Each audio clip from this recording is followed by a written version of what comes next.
Welcome back. Well, it may be gray and dreary and gloomy outside, but our very good friend from the American Red Cross, Kelly Eisner, is bringing sunshine and happiness here to the studio. Great to see you, Kelly. Thank you, Joe, but that makes my day. Yeah, Thank you. absolutely. We'd love to see you and get the updates from the Red Cross as well.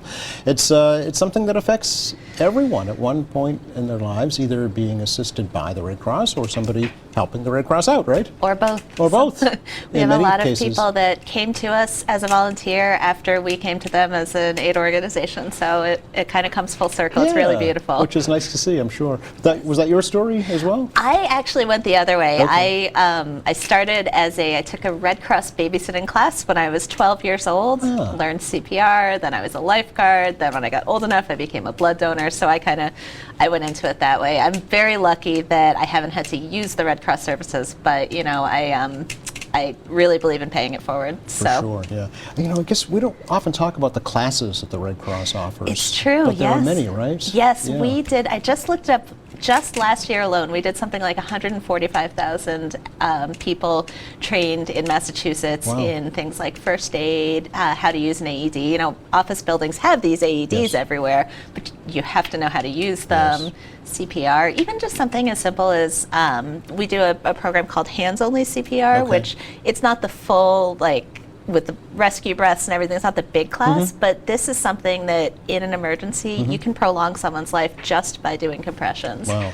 And it's a easier way to kind of get that life-saving skill without committing to a whole day. Yeah, for sure. And I mean, you know, depending on where you are, those few minutes could be the difference between life and death, right? Absolutely. Yeah. One of our volunteers, one of our longtime volunteers, he's also a CPR instructor, and he makes a point of saying at the beginning of every class, look, you know, I'm an older gentleman with a little extra around the waist. I want everyone around me to be trained in CPR, but it makes a really good point. You know, I think about it for when my family members are out in town and when I am as well. For sure, yeah. So, I mean, you figured in an urban setting, the first responders' response time could be anywhere from maybe 3 to 9 minutes, something like that. So if you can buy some time while they get there. Yeah. Absolutely, make their job easier. Absolutely. So, and the AEDs, the automatic external defibrillators, right? Yep. Yeah, Sorry, which are really important acronyms. for life-saving aspects as well. Absolutely, knowing where they are, even if you don't have the exact training yet, knowing where they are in a room, you can point it to someone else.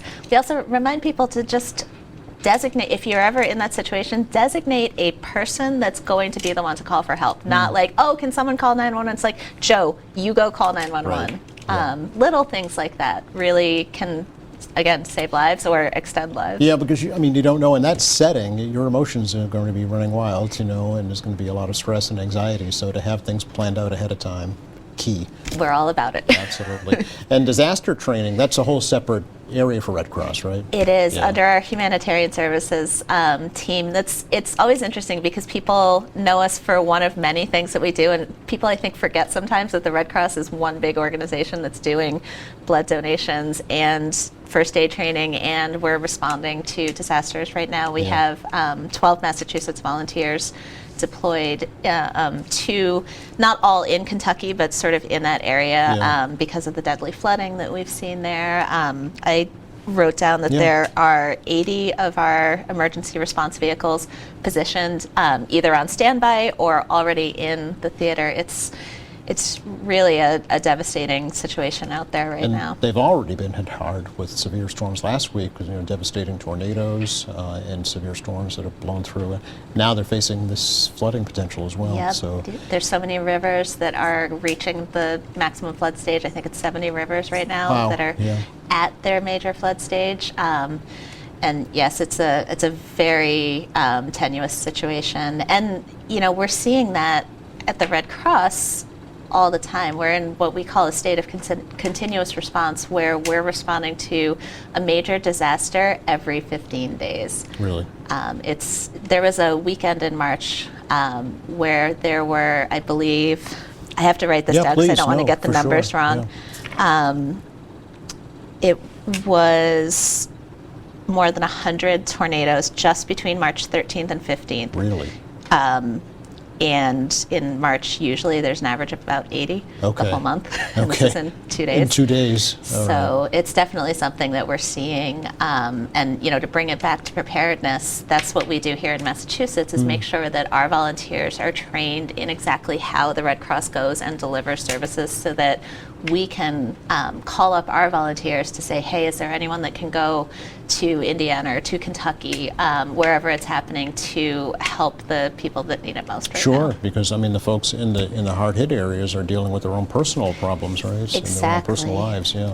And we do see that so much. Someone that they're safe, but maybe their neighbors are staying in a shelter, they'll come and volunteer Yeah. because they see it hit in their own homes. Sure. It's really amazing. It gives you new faith in humanity when you see people just raising their hand to help. I guess it kind of bears the question: are your resources sufficient to respond to these needs? I mean, the Red Cross is volunteer funded. Yeah. 90% of our staff are volunteer. We call them staff. We use that word, but it doesn't mean a paycheck. Right, It right. just means people giving their time. But they're working like staff, like Yes. full time. Yes. Yeah. Yes, these deployments especially, it's a 2-week deployment. Usually you can get 1 day off in somewhere in that 2 weeks, usually. But it's amazing the passion that the volunteers bring to this work. And it's, I have to point out too that the Red Cross does run on generosity of public donations as Absolutely, well. yeah. So, But the task at hand is blood donations, right? yes, Yeah. absolutely. That's another great way to help the Red Yes, Cross. for if you- sure. So, what's the current blood supply look like, and where did it need to be? Right now, we are seeing there's always a constant need for blood. Yeah. Every 2 seconds, someone in the U.S. needs blood. Right now, we are, preparing for, we know that the summer demand is going to go up. And at the same time, we see it every year. Donations tend to drop. There's a lot going on in the summer. So we do encourage people to make that appointment and keep that appointment while you can, Okay. because it's always needed. You might not know who you're helping, but you're helping someone every time you roll a sleeve. Yep. And, I think it's important to always talk about when you're here, Kelly, who can donate blood and how can they do that? Of course. So most people can donate, depending on if you have chronic health conditions. Sometimes, as long as they're well managed, generally you're going to be able to donate. You have to be 110 pounds, over 18. Some states it's 17 with parents' permission. We encourage everyone who is going to donate to drink water. You want to have about 16 ounces, so that's one big bottle extra, more than you would normally drink in the day before you go. And just make sure you're feeling okay. If you've got the sniffles or something, maybe just reschedule that Sure. appointment, Okay. just to make sure that you're in your best health. Okay. And how often can one donate? You can donate whole blood every 56 days, Okay. so about 6 weeks, Okay. give or take. Platelets you can donate every week, every 7 days. Oh, okay. Now, I read not too long ago there was a special need for platelets right There's now. So always a need is that for right? platelets. Yeah. And part of that is because of just what they are. So they're a clotting component in your blood, Yeah. which means they can't be frozen. They Oh. have to be fresh when they're transfused into a patient. I see. So they have a shelf life of about 5 days, and donors can only donate every 7 days. So I'm not a math person. No, right, yes, but yeah. that doesn't add up. Okay. And they have to, the difference with a platelet donation too is that it happens at one of our fixed sites. So the nearest one to here is in Weymouth, where you can go in. It takes a little bit longer. If you're planning an hour to donate, whole blood, platelets, I would plan for maybe 2.5. Oh, okay. But we give you Netflix. You can sit and watch TV while you do it. Of course. Okay. You have to entertain them somehow, right? Exactly. I feel like there's a basketball tournament coming on too that could I'm be not allowed to say the name of. Could be but something, yeah. All right.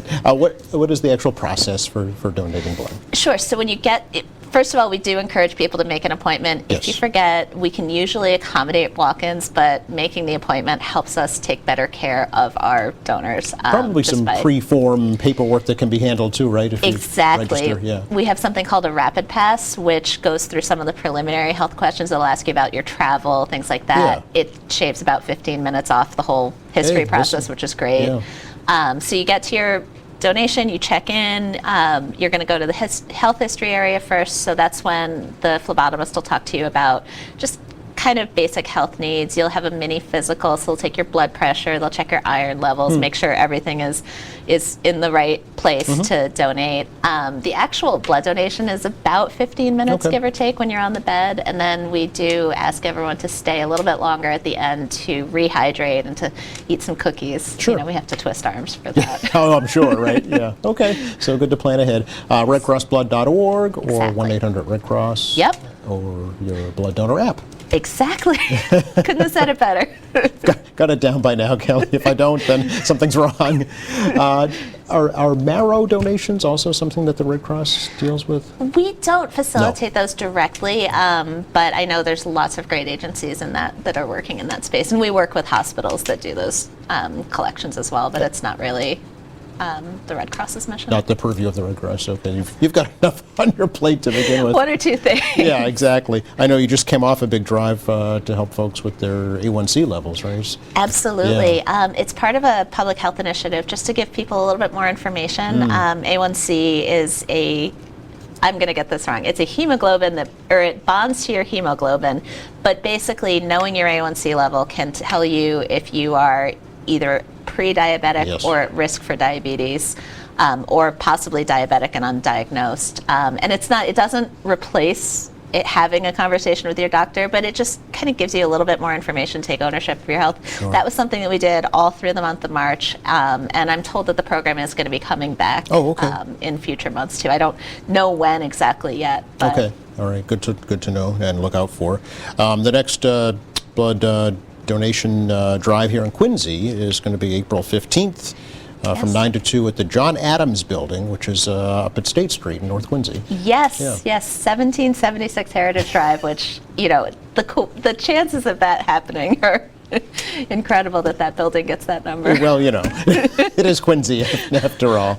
And typically, I know you're at the Sons of Italy Hall at least once a month, at least in the fall and spring months as well. Absolutely, and we love to see our donors. We try to be in the community as much as we can, and then of course we have fixed site donations across the state as well. Sometimes that's easier when people are going to a building that says Red Cross on Yep. the outside of it. They know where they're going. For sure. Weymouth again is closest here, but Okay. we're in Kingston, Boston.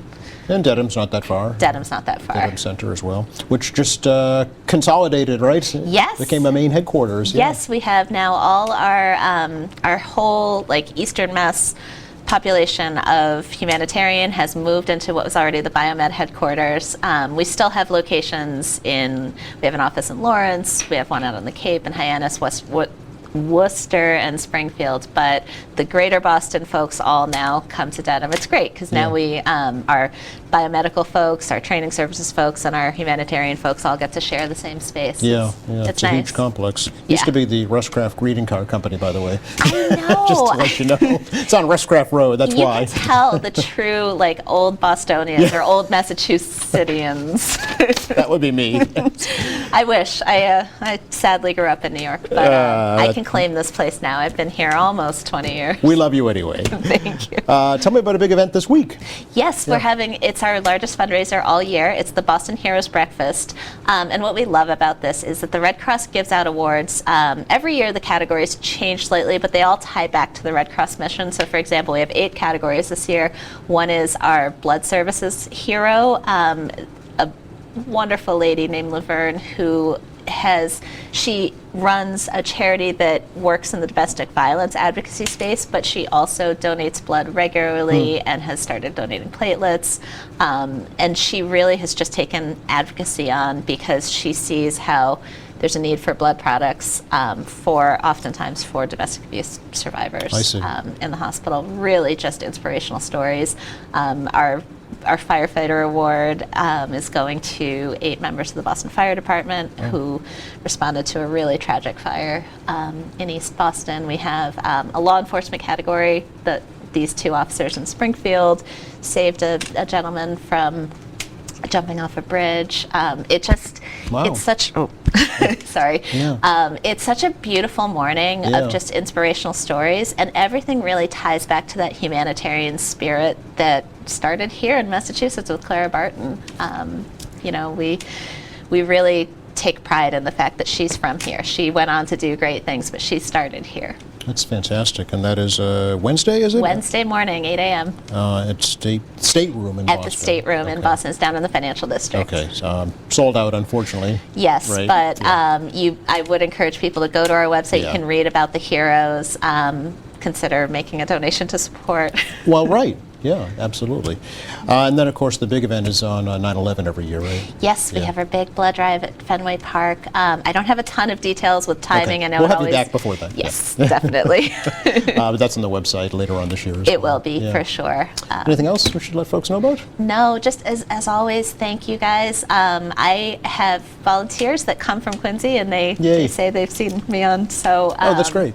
Thank you. Nice. It's the Red Cross is a huge organization, but really we're also a local community-based organization. For We're sure. in all these towns, just working to make sure that our neighbors are taken care of as well. And Is there any kind of like a volunteer appreciation event? That, actually, funny, I didn't think to mention that ahead of time, but Volunteer Appreciation Week is April 20th to 25th, Oh. and we have multiple events. I mentioned, we have offices all over the state. It's because we don't want our Springfield volunteers to have to come all the way to Certainly. Dedham. Right, yeah. So we do, there's usually food, Yeah, yeah. a little gift, little thank you, recognition, and sometimes we give out awards for really, really, really awesome volunteers. That's So great.